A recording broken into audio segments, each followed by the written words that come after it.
Welcome to welcome to our webinar, monthly webinar. We appreciate everyone showing up. We have a great program today. I'm just watching the participants coming in, so I'm just going to kind of talk through a couple things before we get started, just to give everyone a chance to finish their lunch and hit the button to join our webinar. So today we have a really great program. Obviously, something that is really something everybody needs to understand how to and how it's evolving is really understanding how to create value for the law department and for yourself. The general counsel, once the general counsel establishes the value and the reputation for bringing value, the job becomes a lot more fun and interesting, and the impact that you're able to have really plays into it. So we're really excited to hear. We, of course, have our veterans from our coaching team, Marla and Audrey, and then Tim Fraser is joining us as the CLO of Toshiba North America. And Tim, we really appreciate you being here. Tim was just sharing he has a lot of high stakes matters on his plate, so taking the time to join us to share his stories and help benefit everyone else, we really do appreciate it. As everyone knows, the GC Advantage program really is a complementary program. We are here at BarkerGilmore. Our mission is to help advance others. And the information that our coaches and advisors and the positions that we as executive recruiters help put people into really is all about helping to advance their careers. So please visit our webpage and you'll get a chance to see some of the other value-added webinars that we've put on, and even what's coming up in the future. You can ask questions. We have a number of questions that were asked prior that we're prepared to answer as many as we can, but feel free to just scroll down, hit the question at Q&A button, ask a question. Marla will be monitoring it through the program. We'll try to answer some of the questions in real time, and afterward, we'll be putting a white paper together about this program, and we'll try to answer some of them that we don't get to today there. So with all that said, and this program is being recorded, so you'll get a notice that you can check it out on the website coming up in the next couple of weeks. But with all that said, I'm going to pass it off to Marla for the introductions. Thank you, Marla. Thank you, John. And to those of you who have joined us in the studio audience, thank you very much. Hope you find this interesting, useful, and practical. So, and not highly theoretical. I'm Marla Persky. I've been with BarkerGilmore since GC Advantage was originally created. Prior to that, as you can see from my little blurb up here on the screen, I was general counsel at two of the largest pharmaceutical companies in the world, and then I happily retired a decade ago from the practice of law, and I've been doing coaching, and I serve on corporate boards. So some of the comments that I will make today is from the point of view of a board member and what a board member expects from its general counsel and its legal department. Audrey, would you introduce yourself? Sure, I'd be happy to. Thank you, Marla. I'm Audrey Rubin. Delighted to be here. I'm the past Chief Operating Officer of the International Aon Law Department. I'm the former Chief Legal Officer of 3 companies, 2 of them in the tech space. And now I'm just delighted to be able to share my knowledge. I do a lot of coaching. And I also do some work with law departments and GCs in how to best operate their firm to be of value and prove value. So hopefully I'll be able to enlighten you today. Thanks, Audrey. And I'll have Tim introduce himself, but I want to just do a quick little prelude that Tim and I have known each other for a number of years, and I don't want to give you a big head, Tim, so excuse me for this, but Tim is truly a thought leader in the evolution of legal departments and how to go from where we are today to where we need to be in future. Tim, enough accolades. How about introducing yourself? Sure. Thank you, Marla. So my My name's Tim Fraser. I'm the VP CLO for Toshiba America. But to put a little bit of context on sort of, why we're here, why I'm here today. Toshiba, like many Japanese companies, is historically has been very decentralized. We've started over the last several years starting to integrate the US operations, including the legal function. And as we started doing that, was looking at, and I've been with the holding company now for almost 15 years. How do we, thinking about sort of how do we position, how do we build essentially a new legal function, and really focused on how, thinking about defending the team against the sort of traditional perceptions that, legal is not aligned with business or that we're a cost center, and, and how do we speed that transformation? And ultimately sort of came down to the idea that value creation is the sort of unifying strategy that really can sort of drive a lot of that. And then worked at, trying to really, and specifically with that, communications and culture become really the enablers of that. And, started developing a lot of materials to really start communicating with my team and our stakeholders in the organization so that we could start to enable all of that. So a little bit of background. Great. So let's jump right into the meat of things. So if we think about if the legal department's evolution as a train ride, originally, in the old days, the purpose of the legal department was to protect the company, top cop, making sure that our assets were safe and secure in whatever legal vault we created. And the train left that station and moved into the realized situation that most legal departments are in today. And that is, you really need to be a business partner. So you need to understand the business. You're not just there as a protector or the top cop that people use on a need to use basis, but on a want to use or want to work with basis because you're a true business partner. But where we are today is not going to get us to where we truly need to be tomorrow as businesses evolve. And at least the three of us that are on your screen today believe that where we need to move is the legal department as a value creator, not just a business partner, which is more of how you act. Being a value creator is what you achieve. And this requires a radical transformation rather than incremental step-by-step improvements. So my first question to both Tim and Audrey is, well, I'll start with Tim. You've embarked on this transformational journey within your own legal department. What is your definition of value? And is this a universal definition or is it particular to Toshiba? I would suggest it's universal, but the way I kind of look at it is that value is going to differ based on your company, based on your industry, based on your context. There is no single definition. For me, it's about how do we change our mindset as an organization and how we approach both our daily work, but how we engage with the business.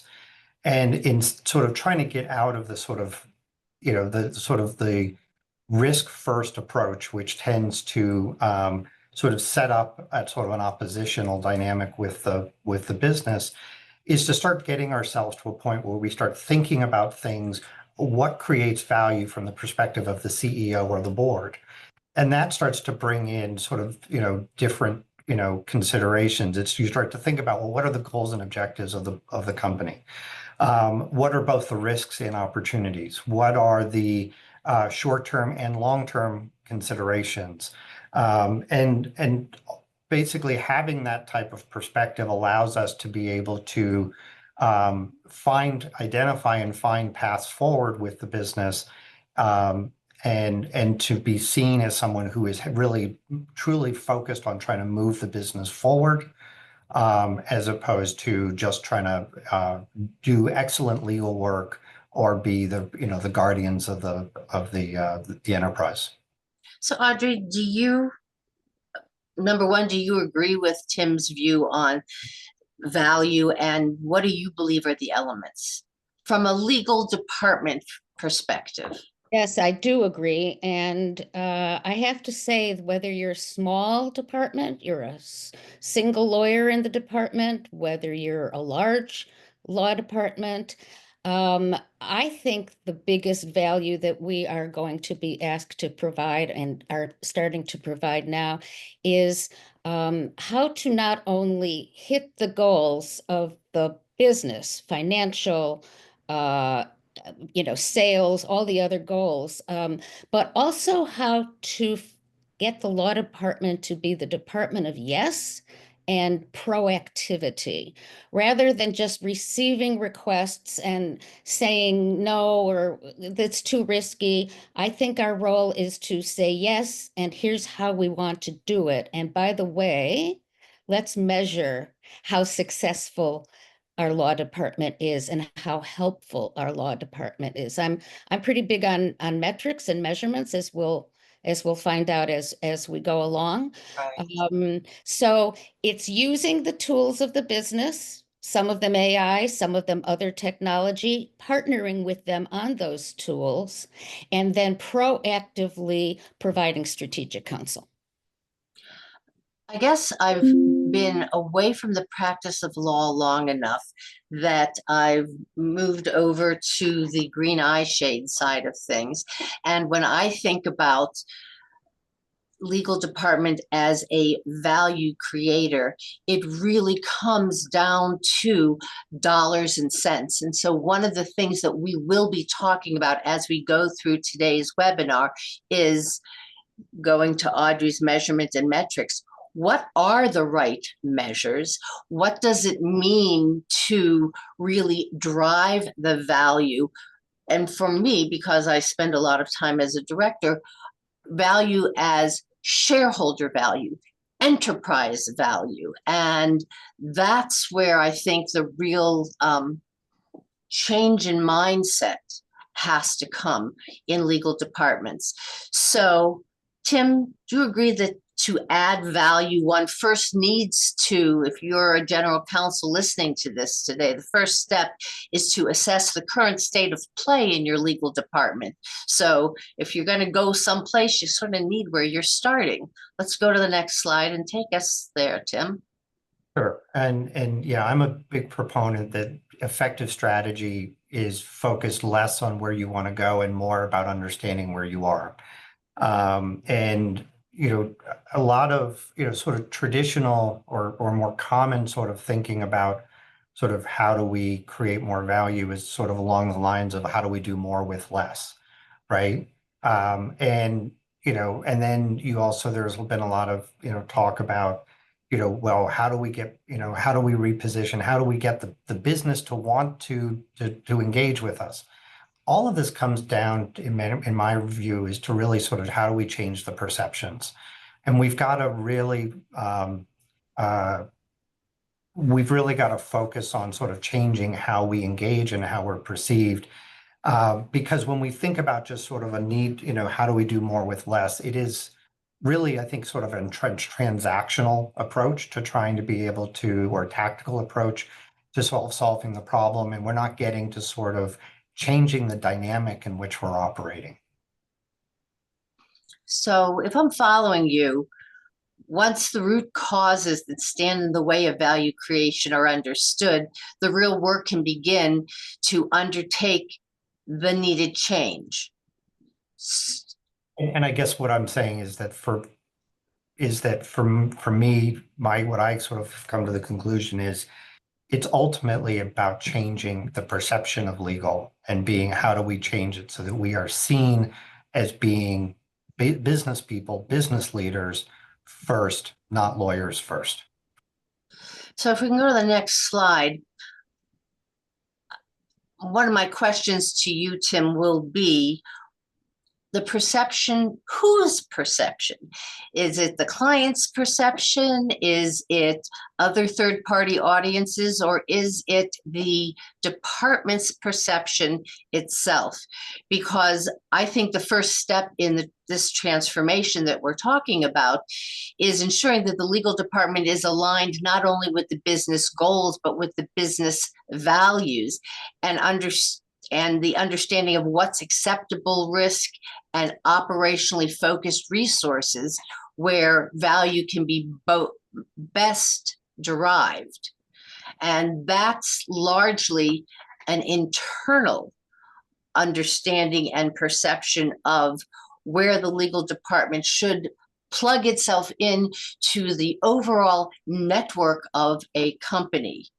Audrey, maybe technology is one of the key tools that's going to help us do this. Yes, technology is a key tool. It's not the only tool. I like to think of technology as your helper, your assistant, not the doer. Someday I might be proven wrong, but anyway, my philosophy on technology, having run law departments, is as follows. Use the technology that you need. License the technology that you need. A lot of my clients kind of go out for, the platinum version of technology when they really only need a few features. So you have to figure out what your processes are within the company and within the department to figure out where you can save time and save money. The other part about technology that I like to recommend is try to use what the company already has. If you want to be a really good business partner and be seen as one, how about using the technology that the company already has? For example, some billing technology for law firms isn't going to be the same as vendor technology and AP technology for paper clips, but I'll bet you can work with the people who run those other systems to have legal in the same general operating system, which makes everybody feel just great. Legal is working with our technology. Legal is doing process improvement like we do. Oh my goodness, this is fantastic. So yes, AI, yes. Technology, absolutely. To free you up from things that the human brain doesn't need to contemporaneously think about. I would just warn to use it wisely. So Tim, if we're going to take the legal technology that Audrey just talked about generally, and the radical alignment with business goals and values to understand acceptable risks, behaviors, and opportunities,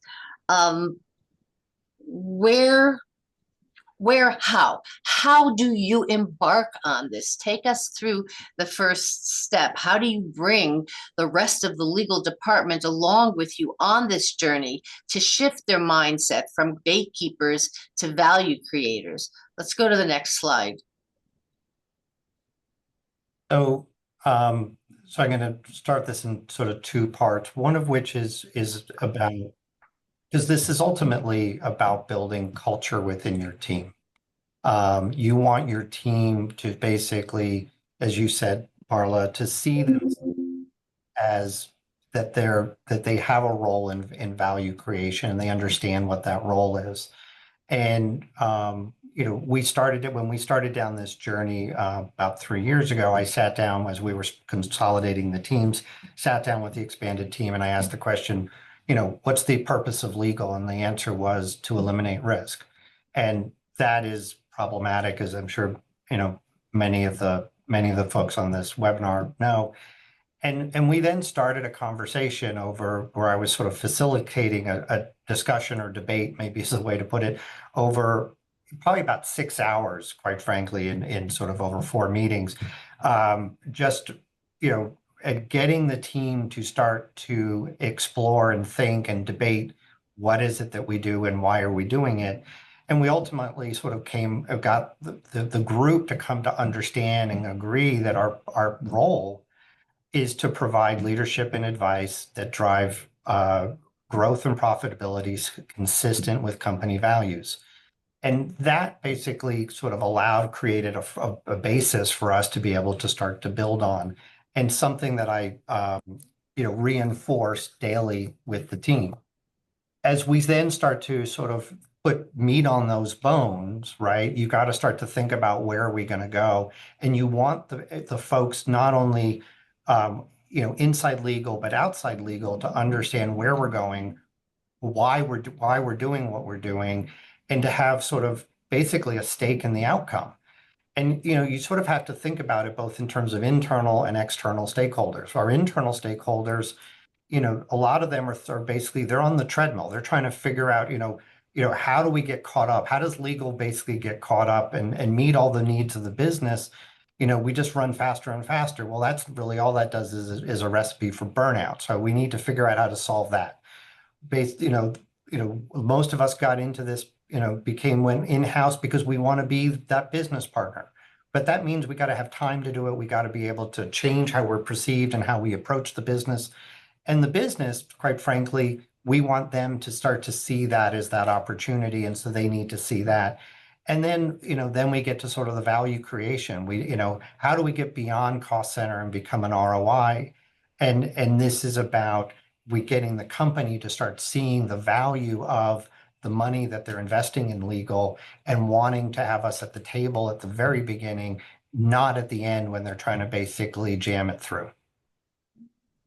Okay, so do you want to keep talking on this by next slide? Sure.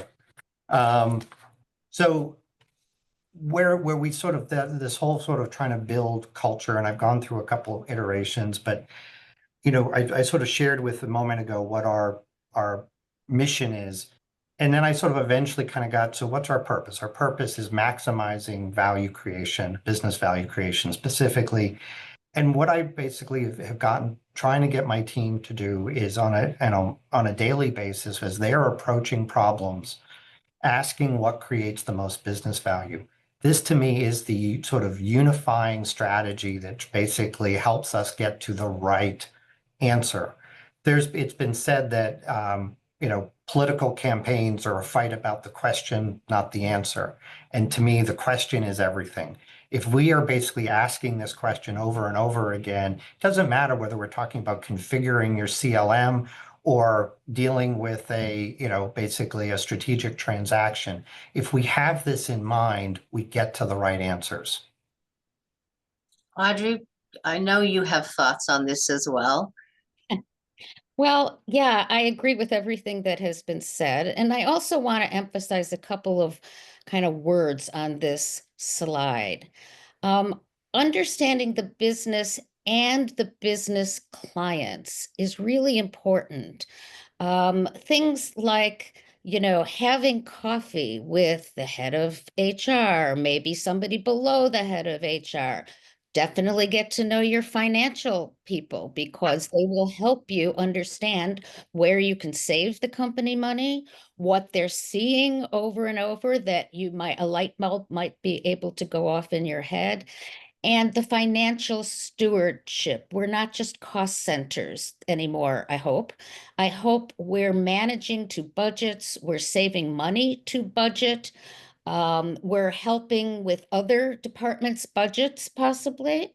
And in order to do that, we need to get involved in these other aspects of the business, get to know not just the business goals, but the goals and plans of the people who run the business and the financials. And one of the things that you said really strikes me as important, and it's skip level meetings.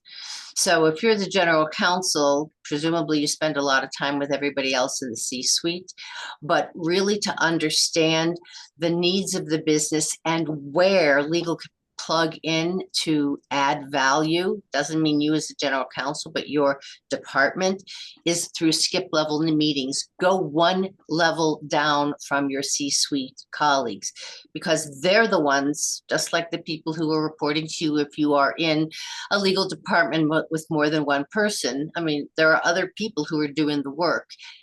Those are the people who really can articulate the needs and have the really great ideas about how to drive change and value from a partnering perspective. If we go to the next slide, it's a cultural transformation pathway.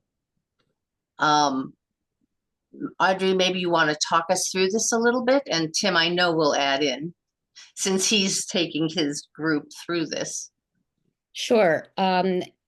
We're talking about a legal culture, a cultural transformation, and obviously teamwork is critical before, during, and after.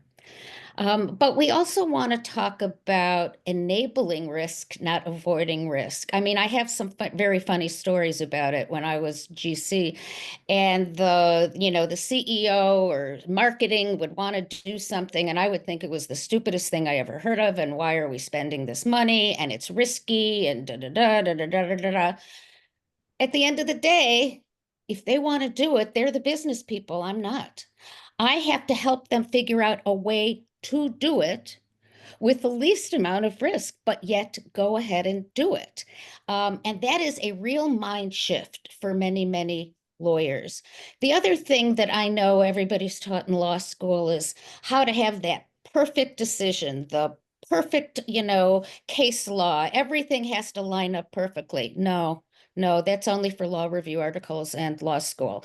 In reality, there is not legal perfection. It's being an excellent business supporter and driver of business. We used to invite business people to our internal law department meetings to hear what they're planning, what's on their mind, what can we help them with in advance. Oh, we heard about a regulation that might be coming down the pipe. This proactive teamwork, not only within the department, but with business people, departments, helps you provide this excellence of support and guidance and makes them want to come and visit you. They learn what our challenges are. We learn what their plans and challenges are. And now it's not, behind the mysterious wall or curtain. Now we're really partners in moving this business forward. I hear what you're saying, Audrey, and I agree-ish with you, because I look at it one step further, and that is legal does not define what risks are acceptable. I mean, we can define the unacceptable, which in my nomenclature is illegal becomes unacceptable.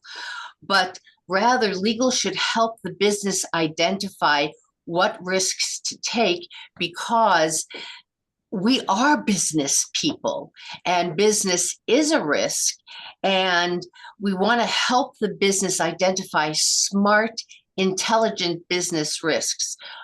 I think a bad risk, put aside the illegal, because very few people really want to do things illegally. A smart risk, it could be a high risk with a high reward, because it's worth that risk. You know what a stupid risk, my nomenclature, is high risk, low reward. And that's where legal steps in to help embrace the risk and help the business decide what risks are smart business risks.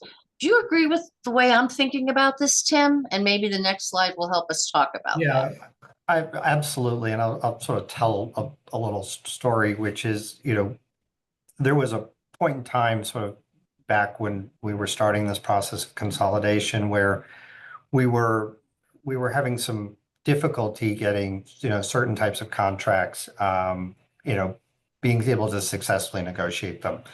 And, and really it was a misalignment in terms of, risk, and thinking about we were trying to constrain risk probably more than the market would allow. And we spent some significant amount of time with the business, talking this through and really understanding, what are the issues, where we have the friction points, what are the risks that we're talking about, not just in terms of, intellectually, but practically thinking through kind of what are the real impacts, talking about who gets to be the decision maker on these, and then where appropriate, allowing the business to basically make the decision. And they, quite honestly, when you sort of get out of that oppositional dynamic where we're saying no, they're saying we want to do it, and you sort of get on the same page and you turn it over and say, okay, you understand it. This is something you get to decide. They generally make good decisions, quite frankly. You may not always agree with them, but they're reasonable decisions. And we've had, and this is something we've continued to do, is to work, and more to the point, getting the team. So this is something that they are doing on a regular basis. And so you really need to sort of, take that a different approach. In terms of sort of talking about value creation, right? Because we're talking about risk, which is this something that as lawyers, we are trained, to understand. We come into in-house and we have that mindset. Our job is to basically manage risk. And it's not surprising. Law school, teaches us to identify anything that could go wrong. You go to the law firm, they teach you basically this idea that there is a perfect answer out there, and that's your job, is to go find that perfect answer. And then you come inside in-house and you realize neither of those are possible in this setting. But then trying to basically flip the script on that and start thinking about, well, wait, what can we do that actually creates affirmative value, right, at the end of the day? Not just basically asset protection, but what are the things that actually increase value for the business? And that is a difficult conversation. That is something that, honestly, we as a team are still working our way through. You want everybody on the team to understand how what they are doing creates value, not just basically, not from their perspective, from a business perspective. And so this visual is something that I created as a way to be able to try to get people to think about it in a slightly different way, right? There are things that we can do that can create revenue. There are things that we do that protect the assets. And we need to be able to sort of identify sort of where, those two different aspects. There are things where we can create value directly, and there are things where we can enable the business. And, and then you've got governance, risk management, and compliance, which quite frankly covers, basically straddles all four pillars. And really trying to get people to use this as a way to start to be able to think through, what are the different ways that we can create value. And it's been in sort of an interesting thought exercise. Can you give us some specific examples of how you and your department are creating value? And Audrey, you've seen so many different legal departments, specifics. What is value creation? So let me sort of go back to was having a facilitated conversation with my team around this, and someone basically identified policy creation as a way to create value, and I said, well, why, right? What is it about policy creation that creates value? And the response was, well, because we can eliminate risk. And I said, well, let's flip that around. How can we create policies to create affirmative value? And the answer is that good policies, if they are fit for purpose, and sized accordingly, can speed our ability to be able to make decisions, and reduce the amount of resources that it takes for us to be able to manage risk effectively. That actually creates real value for the business by allowing it to move quicker and be more agile. So that's an example of where we have been able to change how we're thinking about what we're doing. Do you have specific examples of how a GC can create value? I have a couple. Tim, if you don't Yeah, mind. please. You have to listen. You have to look and listen all the time. And that, when I say you, I mean your entire department. So for example, if you kind of do a brief study, this isn't a big complicated, you don't need a computer for this. You do a brief study as an example of how much time it takes to do a certain type of contract within your department. Mhm. And then you step back and you think, wait a minute, is this contract even worth it? The whole risk involved with this contract is only $5,000 or something to that effect. And then you can change the way you do business. You can give the business, through some AI, the ability to do the contracts themselves. They don't even have to come to law if they're under this level. Think of how much time you save, which, by the way, you can prove that you save it.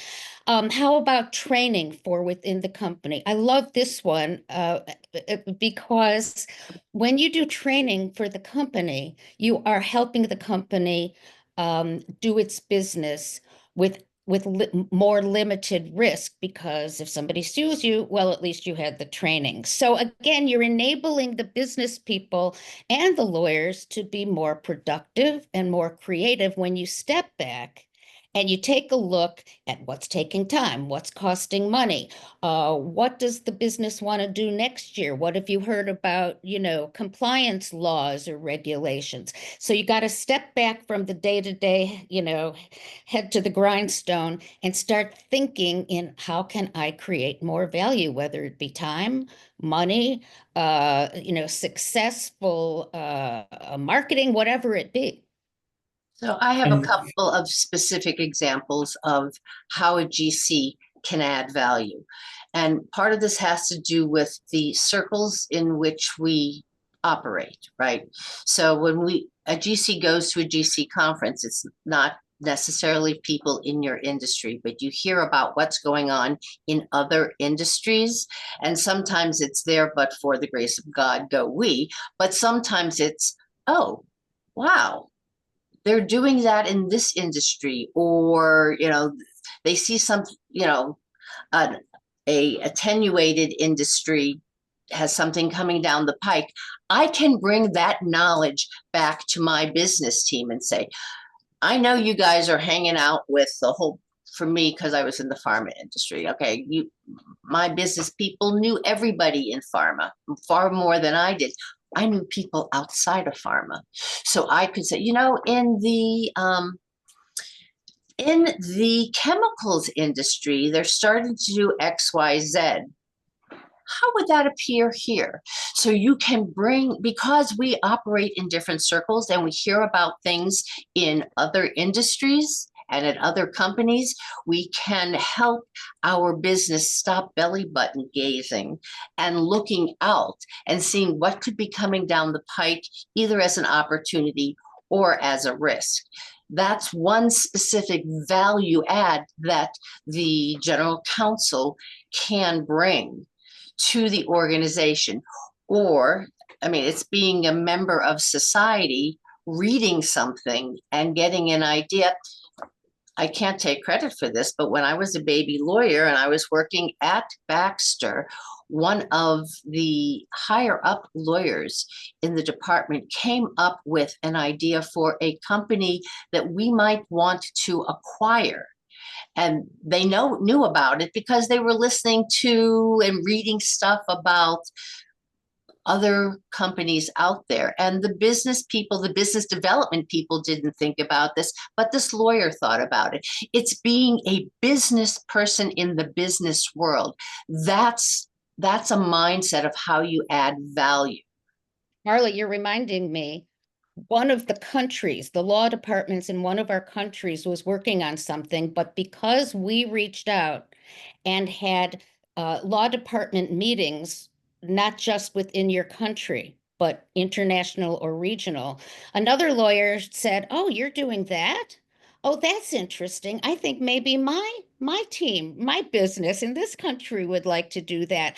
And between themselves, they formed a task force to get this new product to market. Now that's, this is great. Everybody was Right. thinking outside of the box and communicating. And it's helping breaking down silos because we have to operate across the silos. Tim, I cut you off. You were going to say something. No, but that picking up on that sort of cross silos point, we are one of the things that's wonderful about legal is that we have, we've got transparency and access sort of across the business. And so we get a chance to see when a lot of times we can see when things aren't necessarily working well. Sometimes it's because we just have an opportunity, we're just, aware and sort of seeing what's going on. But a lot of times it's because they're creating risk that's showing up inside our organization. And that gives us an opportunity to then lean into the business and say, okay, there's a problem, operationally that is basically creating risk. We're basically having to clean up on a regular basis.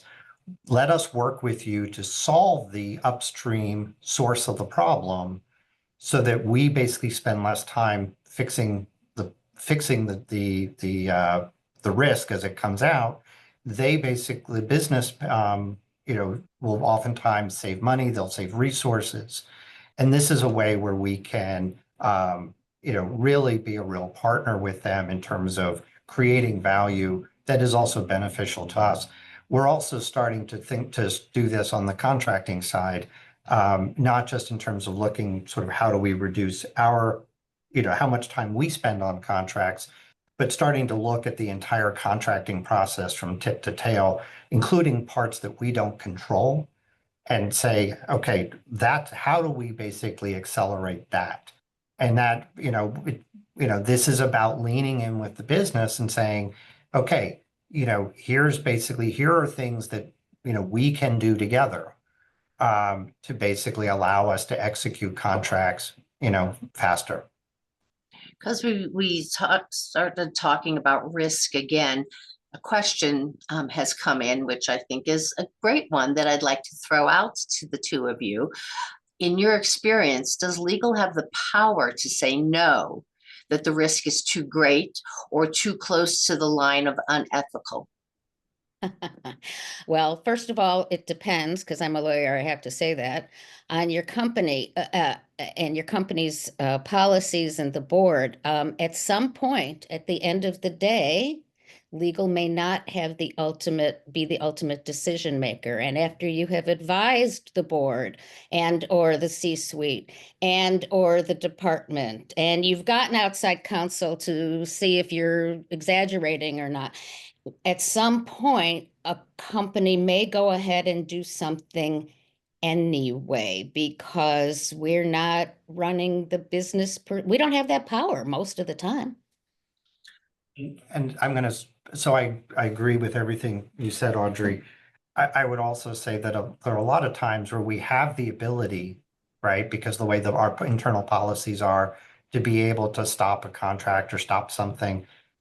But that doesn't necessarily mean you should. Meaning, and what I'm really saying is, instead of relying on power and authority, what we really need to be doing is communicating and basically aligning with the business on risk and working with them to make to reach a mutual decision on what's best for the company. I agree with you completely, Tim. And I think that sometimes we have the power to say no, because quite honestly, nobody wants to be in the position where they do something that the general counsel says, no, don't do it. And then they go ahead and do it. And then they get their foot caught in a snare. And they don't want, well, I didn't listen to legal. It's influence. It's all about influence. If we as business people believe it's a stupid thing to do, I'm not talking illegal. I'm not talking unethical. I'm talking about stupid, however you want to define that. If we can influence, quote, the business decision makers to see it our way, they can say no. That's really becomes much more effective because they're the ones carrying the message. And Tim, you started talking about communication, and I want us to get to the next slide because I think it all is about continuous communication. And I know that there's a question out there, and that you who have asked it, about tech, I swear to God, we're going to get to it. So just hang tight because we're on our way. But I do want to talk for just a moment about communication and the fact that we've got to be doing this continuously. So in order to clarify what legal itself does, rather than enabling others to do, is that continuous communication, because you don't want the ball to drop. I thought you were doing it. I thought you were doing it. And so that's the most fundamental, essential activity. And I view communication as a gift on a nice to know, not a need to know basis, because knowledge is power.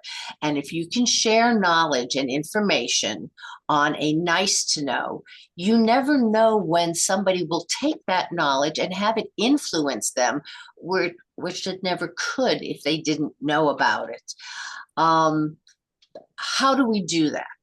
The ways I used to do it is I would have quarterly business reviews where we were sitting down and talking about the intersection of law and business and what we have observed, the legal department has observed in doing things better, faster, stronger, based upon an experience we just finished, whether it's transaction or litigation post-mortems. Things went well, let's do it again the next time. Things didn't go well, let's avoid it. What can we learn? So we are in a continuous improvement mode, and we bring the business right along with us. These type of formal reviews never obviate the need for informal check-ins and status updates, but it needs to go beyond status updates of what we are working on to what should we, legal and business, be working on together. What are the opportunities? It kind of harkens back to something Audrey said about us not being reactive, being proactive, looking for that opportunity. And that requires the change in the mindset of the lawyers in the legal department, because it goes back to Tim's, what questions are you asking? What should we be covering and talking about? There is an audience question that says, how should we draft and submit reports to highlight the contributions that legal add and what value legal brings to the team? Tim, Audrey, any thoughts on that? I'll just speak briefly on, our quarterly business review process, right, which is really around making sure, as you said, they understand what we've been doing, what it is that, and understanding what their goals and objectives are, and really sort of having that information sharing so that they understand the value that we're delivering, and we make sure that we're delivering the right value. But part of what we do with that is so those have been incredibly successful. But as a way, sort of as a multiplier, and this gets back to the report question, what we do is we summarize the discussion, the key takeaways, the decisions, the action items in an email. We attach the presentation, and we send it to the general manager of the business unit. And then we copy the president and other key senior leaders who now get visibility into basically what we have been able to do and deliver for each of the business units for which they're responsible. And it really has had a tremendous impact, quite frankly. So one of the things I used to report on was every 6 months, I would send to the CEO and the CFO a money made, money saved report.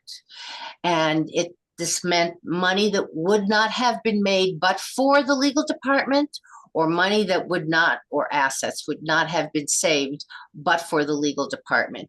And I had everybody in the department send me their ideas. I was the editor and arbiter, because there would be crackpot ideas that people would want to take credit for that clearly legal shouldn't be taking credit for. But even, I'll give you one, this is a banal example, but it's a real tangible one. The admins in my department got together and realized that everybody was ordering their own supplies. Well, this was ridiculous. They decided that each month, a different admin will be responsible for ordering supplies for the entire department. We ended up saving I had a big department. We ended up saving $20,000 in 1 year because we weren't duplicate ordering. And so that went on a money saved list, and it did a couple of great things. Number one, it saved money. It reduced, the amount of space stuff took. This is when people actually went to offices. Keep that in mind. But it also made the admins feel really good about themselves because they came up with an idea. They were being business minded. They were adding value. Everybody can add value. And part of this is just how you report it and how you decide to measure what you measure. So, Audrey, let's talk a little bit about measurement and metrics. Let's go to the next slide, please. Well, here's my highlight. I didn't come up with this. I was taught this. Everything we do all day long is measurable in some way. You can measure how long it takes you to brush your teeth. You can figure out how long it takes you to drive to work. Anything we do as humans is measurable. Now, obviously, we need to focus on the business for the purposes of this discussion. But if we think about measurements in terms of what saves money or saves time or gets the job done better, brings the revenue in quicker, helps other people with their time. I did a process improvement study once with our M&A lawyers and the business people who ran a lot of M&A. And what can we do? We have to call outside counsel, and we have to go through all of this due diligence and everything. Well, when we went through the process mapping, we realized there were gaps, there were delays, there were people doing the same thing, duplication of effort, and that is what you should measure and report on. Fewer steps, and therefore we got the deal done 8 days faster. Less money spent on outside counsel because we cut out the gaps and the overlaps. You can measure anything, but obviously in a business, we want to measure money. We want to measure revenue. We want to measure reduced expense and sometimes reduced exposure. I heard of a story where the law department decided to look at why they have so much litigation of this certain type. Because people were like, why do we keep having a similar type of claim?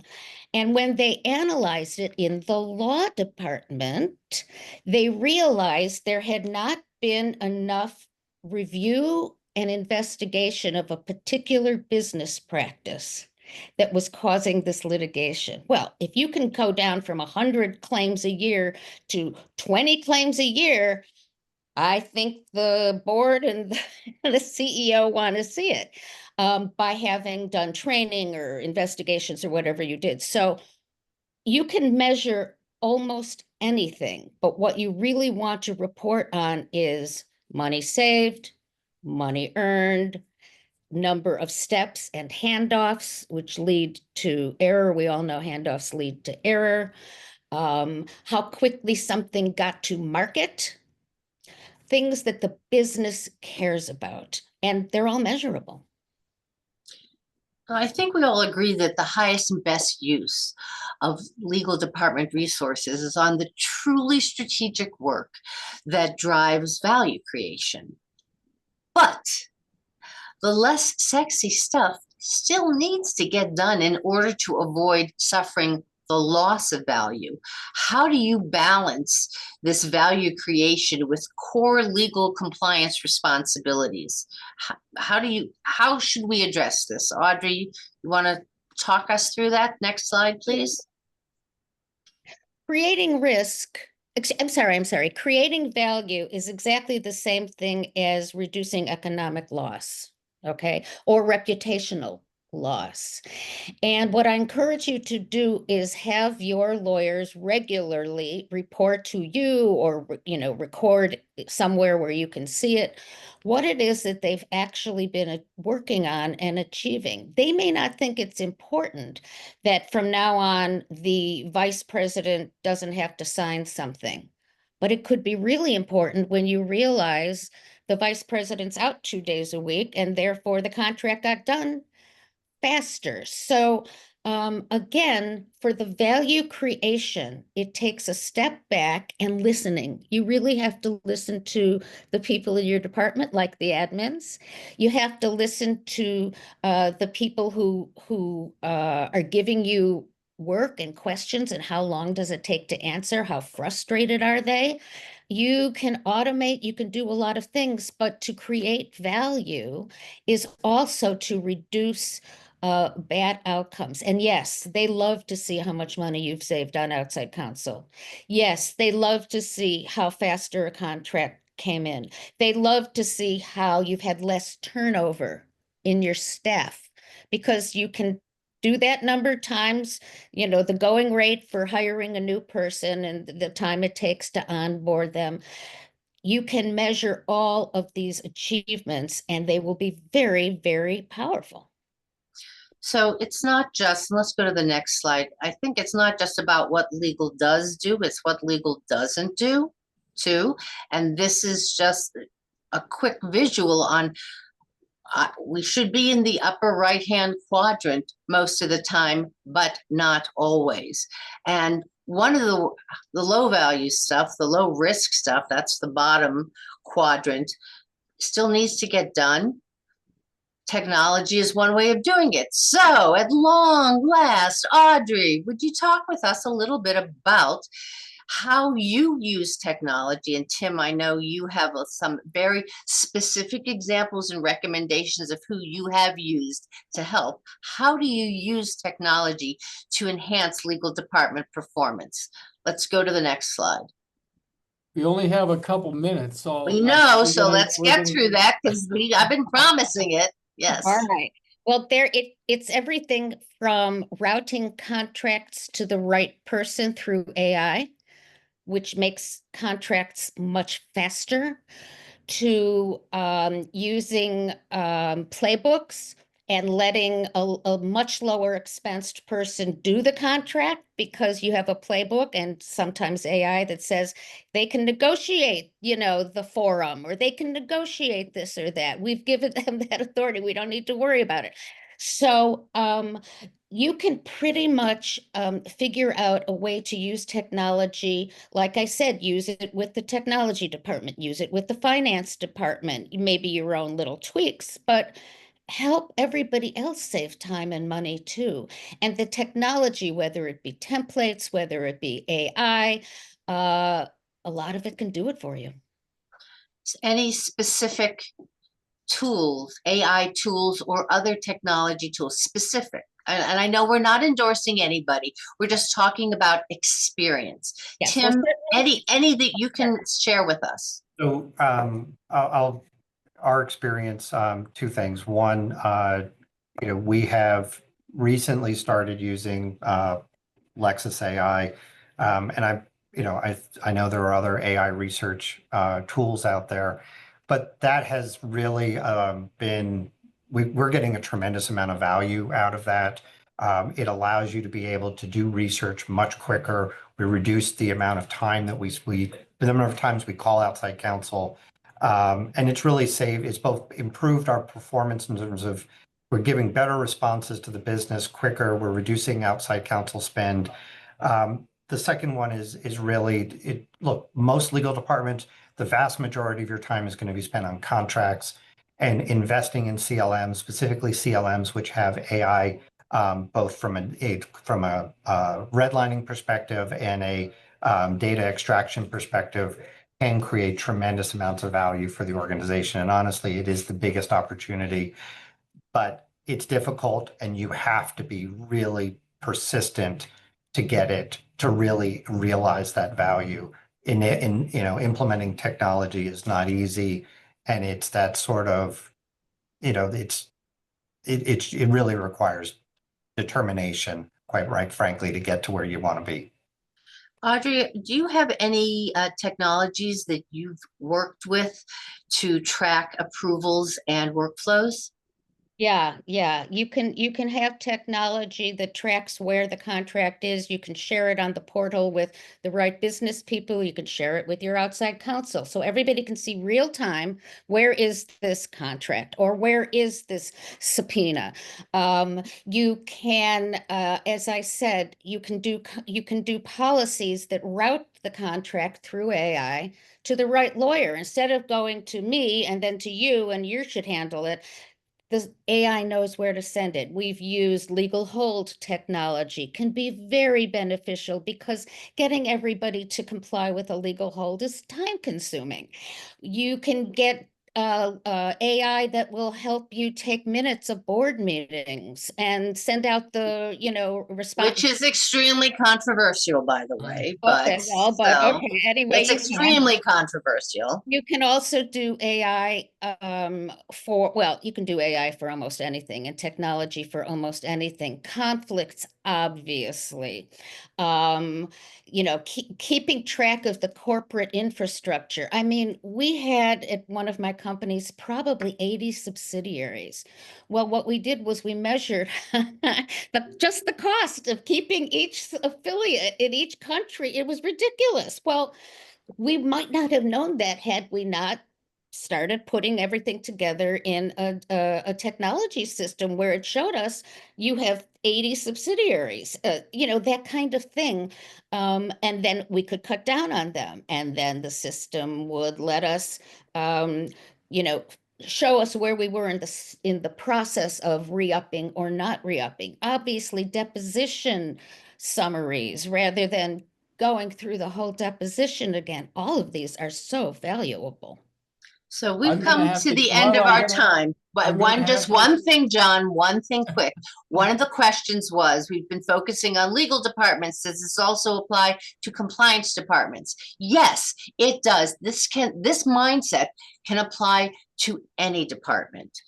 So I'm now going to turn it over to you to take the hook and push us off the screen, John. I'm going to push you off the screen, but by the way, what you guys shared with us today was amazing. One of my themes that I'm using to prep lawyers on interviews this week is you really have to make yourself different. And obviously CEOs, CFOs are number-oriented people. So being able to show the value by saying more than just the boring statement, I'm a business-minded or strategic business partner, or we're not the Department of No.